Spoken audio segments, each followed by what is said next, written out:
Максимална затворска казна за поранешниот началник на петата управа Горан Груевски побара обвинителката Линча Ристовска на денешните завршни зборови на рочиштето за случајот Тврдина 2.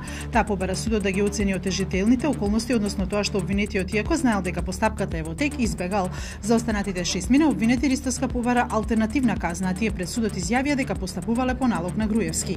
Одбраната ја спореше надлежноста на СЈО за овој случај и смета дека нема кривично дело.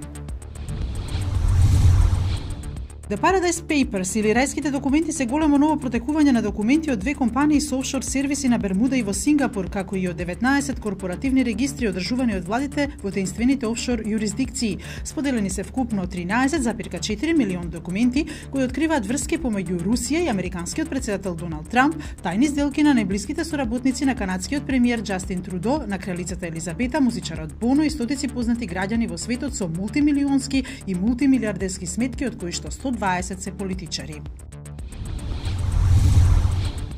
Белгиски истражен судија условно ги ослободи поранешниот каталонски лидер Карлес Пучдемон и четворица министри од неговата сменета влада. Тие мораат да остават адреса на која се наоѓаат и да се јавуваат на сите судски и полициски повици. На таа одлука не може да се поднесе жалба, пишува во соопштението. Пучдемон не смее да напушти Белгија и мора да се јавува на суд во следните 15 денови, објавија западните медиуми.